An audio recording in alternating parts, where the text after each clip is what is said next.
ಆಗುತ್ತಲ್ವ. ಎಲ್ಲ ಒಂದು ಸಣ್ಣ ವಿಷಯಕ್ಕೂ ನಾವು ಮಾತ್ರೆ ಅಂತ ಹೋಗೋದು, ಡಾಕ್ಟರ್ ಸಲಹೆ ತಗೊಳ್ಳೋದು ಒಳ್ಳೆಯದೇ. ಆದರೆ ಹಿಂದಿನ ಕಾಲದಲ್ಲಿ ಏನಿತ್ತು, ಈ ಕಾಲದಲ್ಲಿ ಡಿಫ್ರೆನ್ಸ್ ಏನಂದರೆ ಒಂದು ಆಹಾರ ಪದ್ಧತಿ ಡಿಫ್ರೆನ್ಸ್ ಇದೆ. ಹಾಗೂ ಅಲ್ಲಿ ಮಾಡಿರ್ತಕ್ಕಂಥ ಒಂದು ಏನು ಅವರು ಮಾನಸಿಕವಾಗಿ ಹೇಗಿದ್ರು, ಹೇಗಿರ್ತಿದ್ರು ಅಥವಾ ದೈಹಿಕವಾಗಿ ಹೇಗಿರ್ತಿದ್ರು ಅನ್ನೋದು ತುಂಬ ಮುಖ್ಯ ಆಗುತ್ತೆ.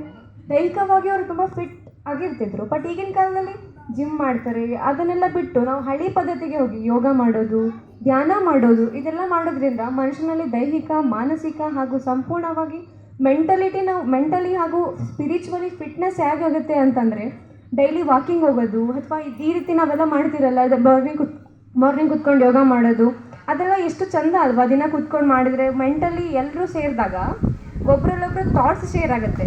ಒಬ್ಬರ ಮನಸ್ಸಲ್ಲಿರ್ತಕ್ಕಂಥ ಥಾಟ್ಸ್ ಇನ್ನೊಬ್ರ ಜೊತೆ ಶೇರ್ ಆದಾಗ ಏನಾಗುತ್ತೆ, ನಮ್ಮಲ್ಲಿ ಈಗ ಆಗುತ್ತಲ್ಲ ಪಾಸಿಟಿವ್ ವೈಬ್ಸ್ ಬರ್ತವೆ.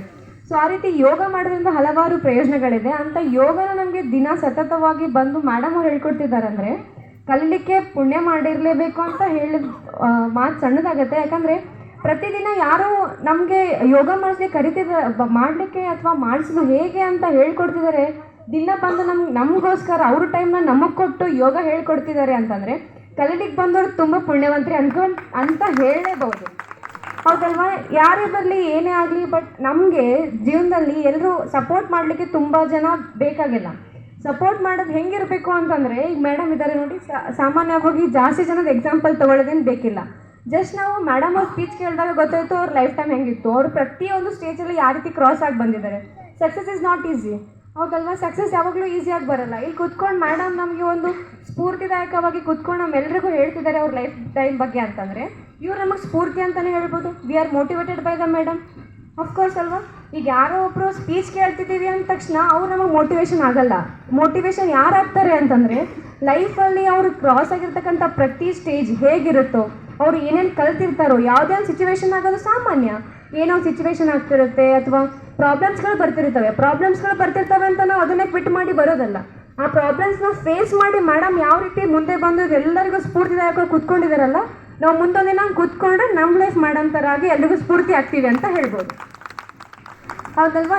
ಇದು ಎಲ್ಲ ಯೋಗ ಡೇ ಆಗಲಿ ಅಥವಾ ಪ್ರತಿಯೊಂದು ಇವೆಂಟ್ಸ್ಗಳನ್ನಾಗಲಿ ಎಲ್ಲದಕ್ಕೂ ಮೇಡಮ್ ತುಂಬ ಸಪೋರ್ಟಿವ್ ಆಗಿ. ನನಗೆ ಈ ಒಂದು ಪ್ರೋಗ್ರಾಮ್ ಗೊತ್ತಾಗಿದ್ದು ಸ್ವಲ್ಪ ದಿನ ಆಯ್ತು ಅಷ್ಟೇ. ನಾನು ಇಲ್ಲಿ ಬಂದಿರ್ತಕ್ಕಂಥದ್ದು 1 ವರ್ಷ ಆದರೂ ಸಹಿತ ನಾನು ನೋಡ್ತಿದ್ದೆ, ಏನೋ ಇದೆ ಗಾರ್ಡನಲ್ಲಿ, ಚೆನ್ನಾಗಿ ಕಾಣಿಸ್ತಿದೆ ಅಲ್ಲ, ಎಲ್ಲರೂ ಚೆನ್ನಾಗಿ ರೆಡಿಯಾಗಿ ಬಂದಿದ್ದಾರೆ, ಏನೋ ಇದೆ ಅಂತ ಅನ್ಕೋತಿದ್ದೆ. ಬಟ್ ಆಮೇಲೆ ಗೊತ್ತಾಯಿತು ಏನೋ ಇಲ್ಲ, ಇಲ್ಲಿ ಇವೆಂಟ್ಸ್ಗಳಾಗ್ತವೆ, ಹಿಂಗೆ ಮೇಡಮ್ ಬರ್ತಾರೆ, ಡೈಲಿ ಹಿಂಗೆ ಯೋಗ ನಡೆಯುತ್ತೆ ಅಂತ ಆಮೇಲೆ ಗೊತ್ತಾಗಲಿ ಸ್ಟಾರ್ಟ್ ಆಯಿತು. ನಿನ್ನೆ ಬಂದು ನೋಡಿದಾಗ ಓಕೆ ಯೋಗ ಡೇ ಇದೆ, ಅದ್ರ ಬಗ್ಗೆ ಏನಾದರೂ ಹೇಳ್ಬೋದಲ್ಲ ಅಂತ ನಾನು ಆಪರ್ಚುನಿಟಿ ಇಸ್ಕೊಂಡೋದಕ್ಕೆ, ನೀವೆಲ್ಲರೂ ನನ್ನ ಆಪರ್ಚುನಿಟಿ ಕೊಡೋದಕ್ಕೆ ತುಂಬ ಥ್ಯಾಂಕ್ಸ್ ಅಂತ ಹೇಳ್ತೀನಿ. ಹಾಗೂ once again thank you madam for this society, for your great importance. Because ಎಲ್ಲ ಲೈಫಲ್ಲಿ ಯೋಗ, ಧ್ಯಾನ ಮಾನಸಿಕವಾಗಿ ಹಾಗೂ ದೈಹಿಕವಾಗಿ ಮನುಷ್ಯನಿಗೆ ತುಂಬ ಗಟ್ಟಿಯಾಗಿ ಮಾಡುತ್ತೆ. ಈಗ ಎಲ್ಲರೂ ಮನೇಲಿ ತುಂಬ ಸ್ಟ್ರೆಸ್ ಇರುತ್ತದೆ, ಅಮ್ಮಂದಿರಿಗಂತೂ ತುಂಬ ಸ್ಟ್ರೆಸ್ ಇರುತ್ತೆ. ಸಾಮಾನ್ಯವಾಗಿ ನಾವು ನಮ್ಮ ಅಮ್ಮಗಾಗಲಿ, ನಮ್ಮ ಮನೆಯವರಿಗಾಗಲಿ, ನಮ್ಮ ಆಂಟಿದವರಿಗಾಗಲಿ ಎಲ್ರಿಗೂ ನೋಡ್ತೀವಿ. ಅವರು ಆಫೀಸ್ಗೆ ಹೋಗಬೇಕು, ನಮಗೆ ಕಳಿಸ್ಬೇಕು, ಮನೆ ನೋಡ್ಕೋಬೇಕು, ಅಲ್ಲಿ ಕೆಲಸ ಮಾಡಬೇಕು, ಎಲ್ಲ ಸಾಮಾನ್ಯವಾಗಿರುತ್ತೆ.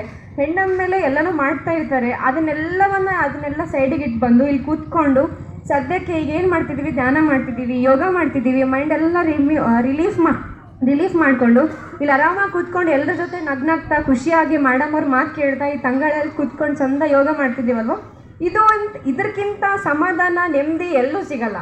ಐ ಥಿಂಕ್ ಸೊ ಇದೊಂದು ಬೆಸ್ಟ್ ಟೈಮ್ ಅಂತಲೇ ಹೇಳ್ಬೋದು. ಈ ರೀತಿ ಈವ್ನಿಂಗಲ್ಲಿ ಕೂತ್ಕೊಂಡು ಎಲ್ಲರ ಜೊತೆ ಥಾಟ್ಸ್ನ ಶೇರ್ ಮಾಡ್ತಾ, ಒಳ್ಳೆ ರೀತಿಯಾದಂಥ ಮಾತುಗಳನ್ನ ಆಡ್ತಾ, ಒಬ್ರಿಗೊಬ್ರು ಸ್ಫೂರ್ತಿದಾಯಕವಾಗಿ, ಏನೋ ಒಬ್ಬರು ಡೌನ್ಫಾಲ್ ಇಲ್ಲಿದ್ದಾರೆ ಅಂದರೆ ಅವರಿಗೆ ಸ್ಫೂರ್ತಿದಾಯಕ ಮಾತಾಡ್ತಾ, ಪ್ರತಿಯೊಬ್ಬರಿಗೂ ನಾವಿದ್ದೀವಿ ಅನ್ನೋ ಧೈರ್ಯವನ್ನು ತುಂಬ್ತಾ, ಒಂದು ಟೀಮ್ನ ಕಟ್ಟಿ ಪ್ರತಿಯೊಂದು ಕೆಲಸಕ್ಕೂ ನಾವಿರ್ತೀವಿ ಹಿಂದೆ ಅಂತ ನಮ್ಮೆಲ್ಲರಿಗೂ ಸಪೋರ್ಟಿವ್ ಆಗಿ ನಿಂತಿರ್ತಕ್ಕಂಥ madam, thank you so much for your importance and support.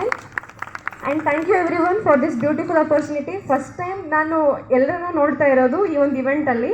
ನಿನ್ನೆ ಸ್ವಲ್ಪ ಜನಕ್ಕೆ ಅಷ್ಟೇ ನೋಡಿದ್ದು, ಬಟ್ ಇಷ್ಟು ಜನ ಇದ್ದಾರೆ ಅಂತ ಫಸ್ಟ್ ಟೈಮ್ ನಾನು ನೋಡ್ತಾ ಇದ್ದು. ನನ್ನಿಂದ ಏನಾದರೂ ಸ್ವಲ್ಪ ತಪ್ಪಾಗಿದ್ರೆ ಮಾತಾಡೋದಕ್ಕೆ ಕ್ಷಮಿಸಿ. Thank you so much.